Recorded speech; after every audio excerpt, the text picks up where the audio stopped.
lot of videos on these. I am not going to be the kind of person who's breaking it down point by point. I just want to show you what's inside and let you know why I bought it as just a kind of average enthusiast. I do some business stuff with 3D printing, but I'm not trying to do anything like...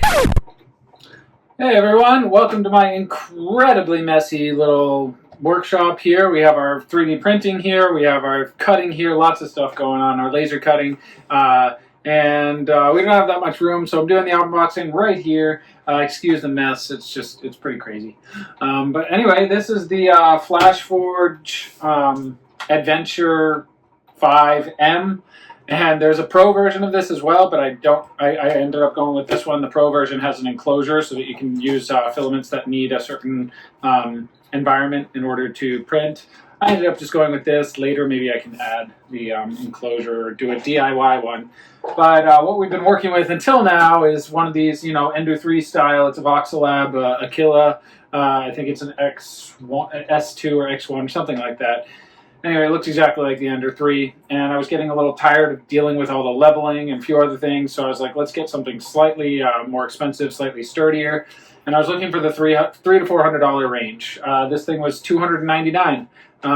Its competitors, like, the Voxelab does have one called an Aries that's kind of similar, but there's a few things that were just deal breakers for me. I've watched a lot of videos on these. I am not going to be the kind of person who's breaking it down point by point. I just want to show you what's inside and let you know why I bought it as just a kind of average enthusiast. I do some business stuff with 3D printing, but I'm not trying to do anything like crazy. So hopefully this is what all the hype has been telling me. So one of the best things is it comes basically put together. The Voxelab ones, you have to spend quite a long time putting it together. These ones are basically plug and play. Drag and drop printer is what a lot of people call it.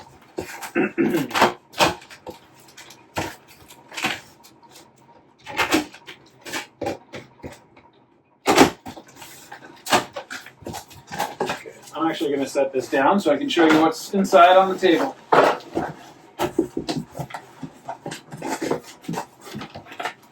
First thing is all the literature, instructions and stuff, and it seems like you can basically just pull this thing right out. There's some styrofoam, obviously it's protected during shipping.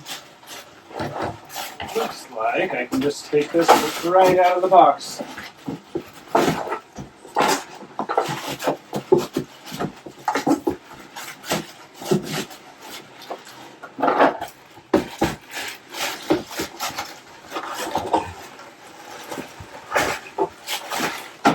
Yep, nothing left over in the box after taking that out.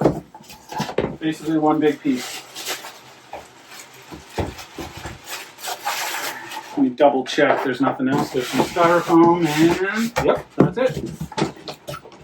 It comes out in just one piece. That's nice. It's always good when you don't get stacks and stacks of all sorts of parts to put together.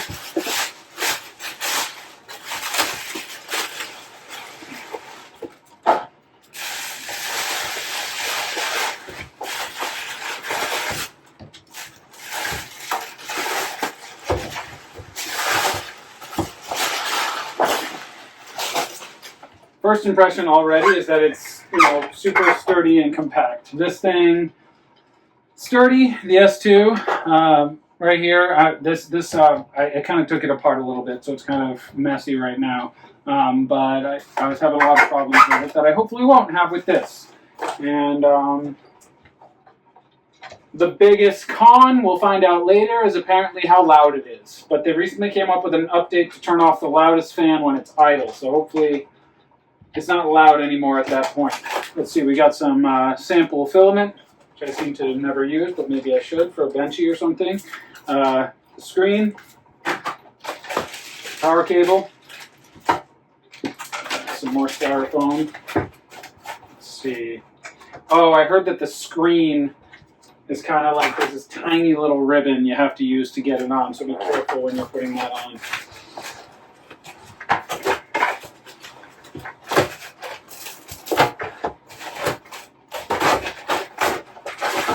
Okay, some more parts in this little box here. Let's see. pliers or filament cutters. Got a Phillips head screwdriver. Probably, I guess this holds the screen or something. We've got wear protection, maintenance grease. I'm not exactly sure what to use that for. This doohickey, I'm sure that has a name. And finally, a couple extra screws. And this is probably a glue stick of some sort. Yeah, printing adhesive. So this you would want to put on the bed. All right, so it comes with a decent amount of stuff. The grease is probably for the lead screws. I'm going to come a little close to show you a little bit more of this. So this is what we have right out of the box. Basically looks like it's ready to go. This thing, it takes forever. So we've got the PTFE tube here. We've got, I think the filament spool is going to go on the back, which is another complaint people have. And basically all I have to do is connect the screen, I believe the filament spool, and that's about it. So super sturdy, comes with all those tools and some extra filament. So I'll set it up and show you exactly what it looks like after that. All right, I've got everything attached. Literally the only thing I had to do is attach the screen right here, which was pretty easy, and attach the spool holder on the back. And there were four build plate screws. Literally there's an arrow exactly where to remove them, so it couldn't be more clear. So I had to remove 4 of those. I was literally only off camera for 10 minutes or less. And now I go through, select my language, confirm everything is taken out, and now it calibrates itself. So this guy over here, which half taken apart and dissected, you have to use a piece of paper to literally like level out the belt and calibrate and everything. This does everything for you, leveling right now. And people were talking about how loud it is. I don't hear it. It might be that new update that makes it so it's only loud when the fan is on, but we will see. So once this is ready, I'll come back. So right now it's calibrating and it keeps on lowering the bed and it's checking several points on the plate. So this reminds me of what I would do with a piece of paper. I would, jiggle it around underneath to check if there was a paper's length between each one. And I only did that on the 4 corners and the center, so this is way more points, so I'm expecting this to be quite a bit more level. So it looks like it even counts it down, 6.5 minutes left. And now it's doing a whole bunch of shaking, doing a vibration test. This still I don't think is that loud. My Voxelab was just as loud, and this is when it's on full power.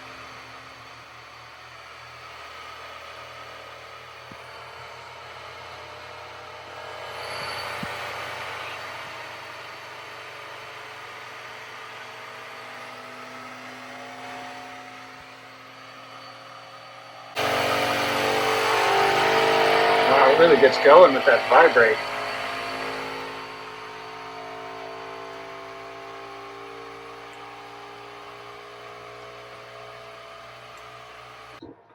Okay, now it's guiding me through the filament installation. You just put it on the spool in the back and then feed it up through until it passes through the filament sensor. Told me to load. Hopefully it'll figure out that I did. Now it's going to heat up and hopefully load it up without any problems at all.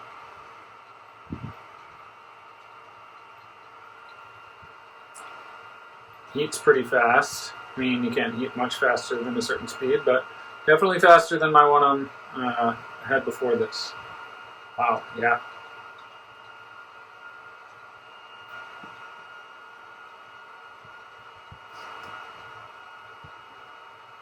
And the Aquila always stopped for like 10 full seconds at 220. Let's see. That already starts the moment it is ready. So it should be coming in through this tube any second. I don't know if you'll be able to see it on camera, but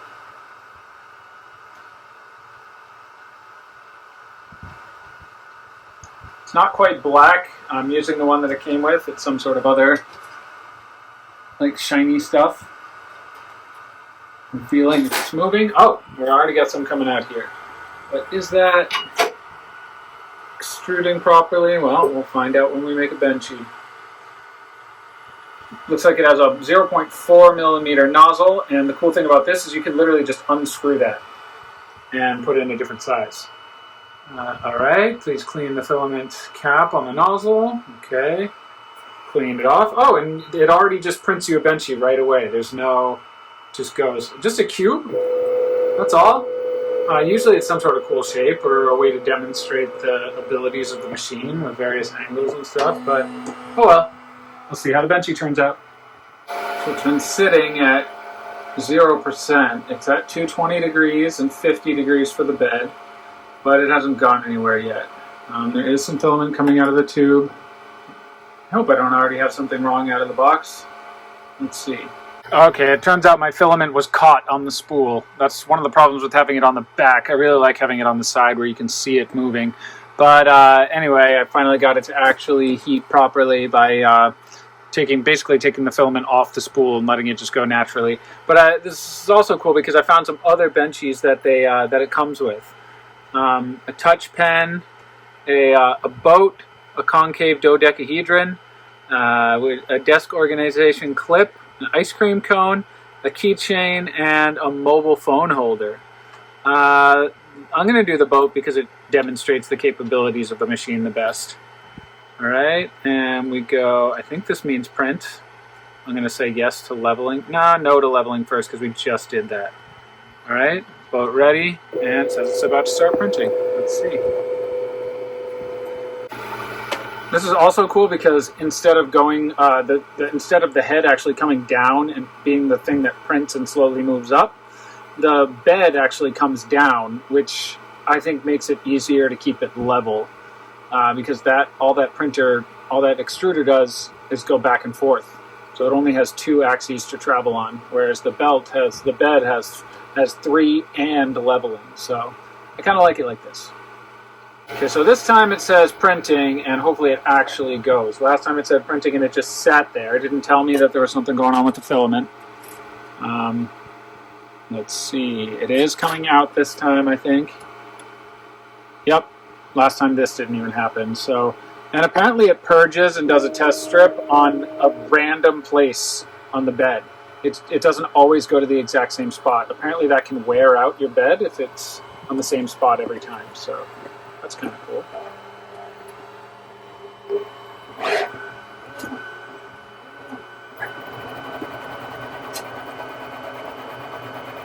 Wow, that speed is way faster than anything I've ever printed on.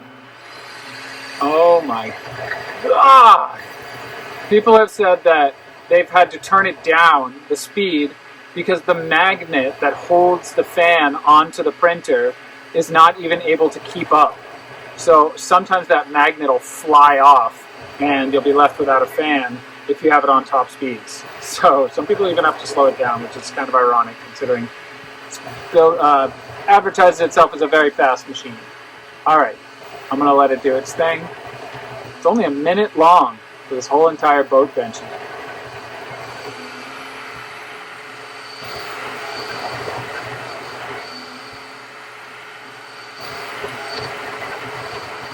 That speed is insane. I'm talking right now in order to prove to you that this is real time.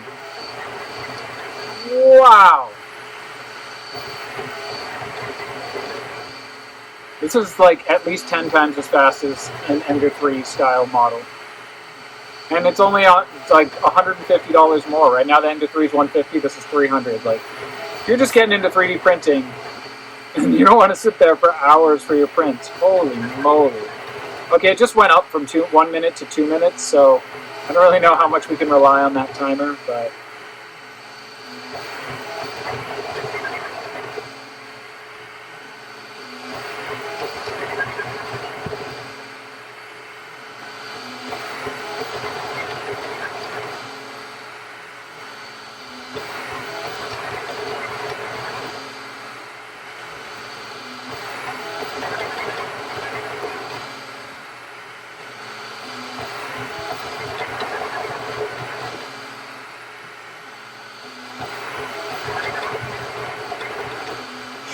That's so fast.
Okay, correction. It went from 1 minute to 2 minutes because that's the duration so far. It is 20% done.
Right, there we go. Wait till it to say 100%. And came right off. Look at that.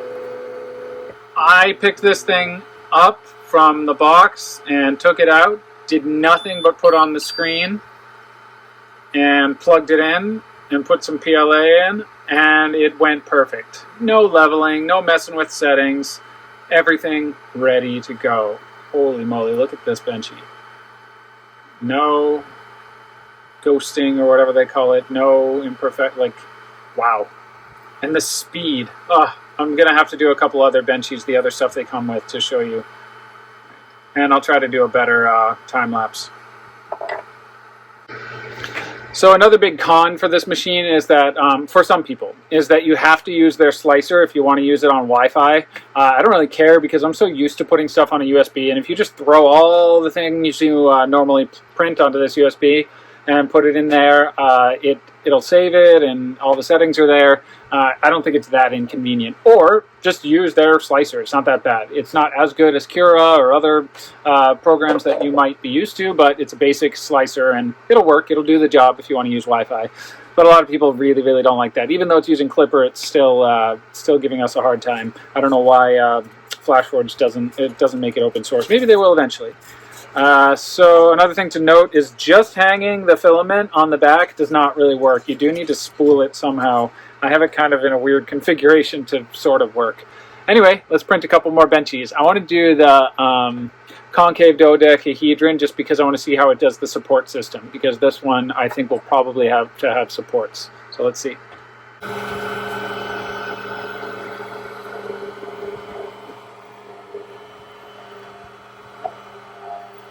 As I said before, it's doing the test strip at a completely different place than last time, so it doesn't wear out your bed at that exact point, doing that over and over. Really, really great idea. And here we go. This is the slow part. It's just doing the base, and then I'm going to stop talking and then just let you watch.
Hello?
Hello?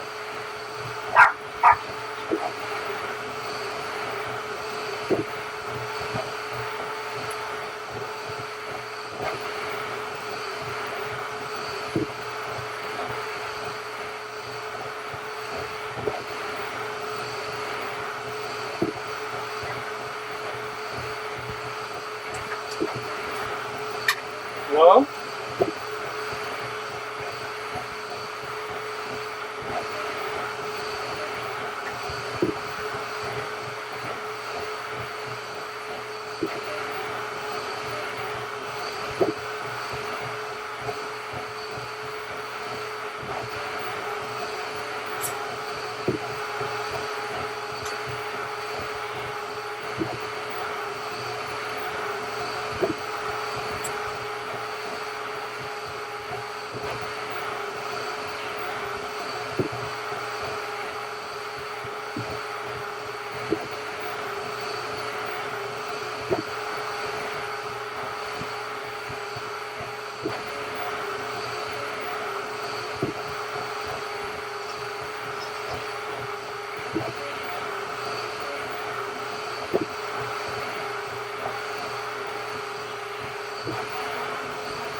go.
So no support. It's just that the bottom, I don't think has, yeah, the bottom doesn't have a hole in it. So I haven't tested the supports yet and how easily they come off.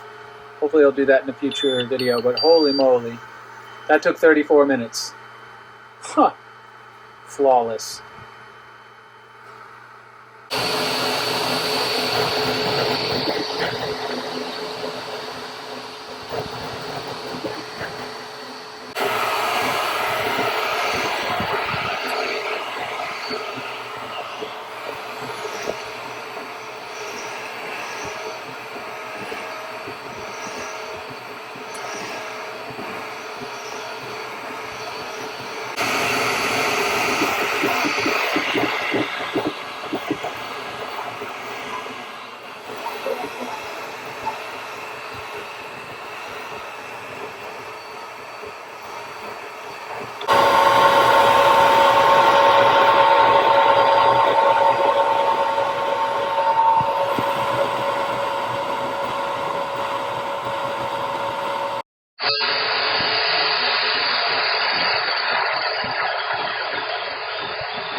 And we are the Travel Bug Bite. We met in Prague, Czech Republic, Lived in Shanghai, China. New York, and Rhode Island, USA. And now we live in Hawaii. We've traveled from Tibet to Puerto Rico. Harbin to PP. And drove cross-country with Smiley in our Tesla Model 3. Subscribe to follow our adventures. If you liked our video, don't forget to click the like button, leave a comment, and subscribe. Check out our videos from all around the world and let us know what you'd like to see next. Thanks for watching!